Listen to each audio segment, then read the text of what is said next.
আজ আমরা গেছিলাম বাজার কলকাতায়। এই ড্রেসটা আমি কিনেছি বন্ধুরা বাজার কলকাতা থেকে। আজ গেছিলাম বাজার কলকাতায় আর বেশ অনেকটাই শপিং করলাম। আর সব থেকে বেশি মজা লেগেছে আমার এক সাবস্ক্রাইবার বন্ধুর সাথে দেখা হয়ে গিয়েছিল, কিন্তু উনি যখন আমাকে বললো যে কিনা দিদি আপনার ভিডিও দেখে আমি হেভি লজ্জা পেয়ে গেলাম।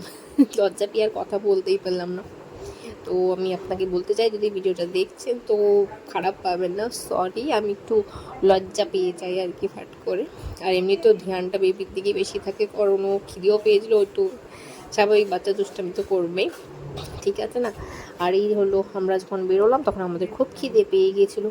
তো ওটার উল্টো দিকে একটা খাবার দোকান আছে, বেরিয়ে একটু গপ খাবার খেলাম। তার আগে ওয়েট করছিলাম কখন খাবার আসবে। মেয়েও তো চকলেট খাবে বলে পাগল করে দিচ্ছিলো।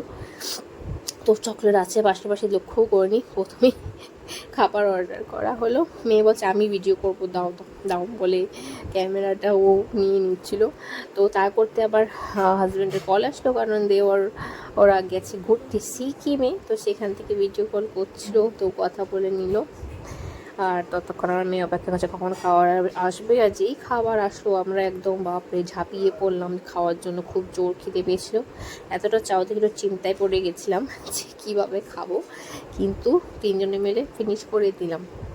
তো ওখান থেকে খেয়ে দিয়ে আসার সময় আবার আমার বরের জন্য এই লিনেনের প্যান্টটা কিনেছিলাম, ট্রাউজারটা, সে আবার ওটা ফিটিংস করতে দিয়ে আসলো। ভেবেছিলাম ঘরে এসে আনবক্সিং করে তোমাদেরকে দেখাবো, কিন্তু সেই সুযোগ আর হয়ে ওঠেনি। তো মেইন উদ্দেশ্য যেটা আমার এই ভিডিওটা করার সেটা হচ্ছে যে এটাই বলার যে আমি খুব বেশি একটা কথা বলতে পারিনি, সেটার জন্য সরি। আর আমি একটু লজ্জা পেয়ে গেছিলাম। আর সাবস্ক্রাইবার বন্ধু সরি।